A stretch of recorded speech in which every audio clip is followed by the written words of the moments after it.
ನಮಸ್ಕಾರ ಕರ್ನಾಟಕ, ನಾನು ನಿಮ್ಮ legal content creator Prajwal Shetty. ದುಡ್ಡಿಲ್ಲ ಅಂತ ನೀವು ಕೂಡ ಕೇಸ್ ನ ಬಿಡ್ತಾ ಇದ್ದೀರಾ? ಇಲ್ಲ ದುಡ್ಡಿಲ್ಲ ಅಂತಂದ್ರೂ ಹೇಗೆ ಕೇಸ್ ಫೈಟ್ ಮಾಡ್ಬೇಕು ಅಂತ ನಿಮ್ಗಿದ್ರೆ ಅರಿವಿದ್ಯಾ? ಬನ್ನಿ ಈ ವಿಡಿಯೋದಲ್ಲಿ ನಾನು ನಿಮ್ಗೆ ತಿಳಿಸ್ಕೊಡ್ತೇನೆ. ಮುಖ್ಯವಾಗಿ ನ್ಯಾಯ ಎನ್ನುವಂಥದ್ದು ಶ್ರೀಮಂತರಿಗೆ ಮಾತ್ರ ಅಲ್ಲ, ಹಾಗೆ ನಮ್ಮ ಭಾರತೀಯ ಕಾನೂನು ಸ್ಪಷ್ಟವಾಗಿ ಹೇಳುತ್ತದೆ, ಯಾವ ವ್ಯಕ್ತಿ ವಕೀಲರನ್ನ ನಿಭಾಯಿಸಲು ಸಾಧ್ಯವಿಲ್ಲವೋ ಆತನಿಗೆ ಸಂಪೂರ್ಣವಾಗಿ ನಮ್ಮ ಸರ್ಕಾರವೇ ವಕೀಲರನ್ನ ನೇಮಕ ಮಾಡಿಕೊಡ್ತದೆ. ಆದ್ರೆ ನಮ್ಮ ಜನರಿಗೆ ಎಲ್ಲಿ ಹೋಗ್ಬೇಕು ಅಥವಾ ಏನ್ ಮಾಡ್ಬೇಕು ಅನ್ನೋದ್ರ ಬಗ್ಗೆ ಅರಿವಿಲ್ಲ ಅಷ್ಟೇ. ಹೇಳ್ತೇನೆ DLSA, district legal service authority, ಜಿಲ್ಲಾ ಕಾನೂನು ನ್ಯಾಯ ಪ್ರಾಧಿಕಾರ ಅನ್ನುವಂಥದ್ದು. ಆ ಆಫೀಸ್ಗೆ ಹೋಗಿ ನೀವು ಒಂದು ಫಾರ್ಮ್ ನ ಫಿಲ್ ಮಾಡಿ. ಮುಖ್ಯವಾಗಿ ಏನಂತಂದ್ರೆ ಇಲ್ಲೊಂದು ಚಿಕ್ಕ ಕ್ರೈಟೀರಿಯಾ ಇದೆ, ಗಮನಿಸಬೇಕು ನೀವು.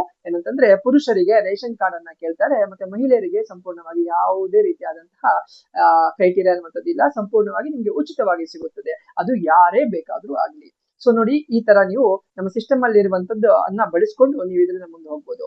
ಮುಖ್ಯವಾಗಿ ಏನಂತಂದ್ರೆ ನಮ್ಮ ಸಿಸ್ಟಮ್ ಕಠಿಣವಾಗಿದೆ ಹೌದು, ಬಟ್ ಆದ್ರೆ ಆಪ್ಷನ್ಸ್ ಗಳು ನಿಮ್ಮ ಕೈಯಲ್ಲೇ ಇದೆ. ಇನ್ ಮುಂದೆ ದುಡ್ಡಿಲ್ಲ ಅಂತ ಯಾವ್ದೇ ರೀತಿಯಲ್ಲಿ ನೀವು ಕೇಸ್ ನ ಬಿಡ್ಲಿಕ್ಕೆ ಹೋಗ್ಬೇಡಿ. ಹಾಗೂ ಈ ವಿಡಿಯೋನ ಲೈಕ್ ಮಾಡ್ಕೊಳ್ಳಿ, ನಿಮ್ಮ ಫ್ರೆಂಡ್ಸ್ ಅಂಡ್ ಫ್ಯಾಮಿಲಿಗೆ ಶೇರ್ ಮಾಡ್ಕೊಳ್ಳಿ. ಇಂತಹ ಇನ್ಫಾರ್ಮೇಟಿವ್ ವಿಡಿಯೋಸ್ಗೆ ನಮ್ಮ ಲೀಗಲ್ ಟೈಮ್ಸ್ ಕನ್ನಡನ ಫಾಲೋ ಮಾಡ್ಕೊಳ್ಳಿ. ಜೈ ಹಿಂದ್, ಜೈ ಕರ್ನಾಟಕ.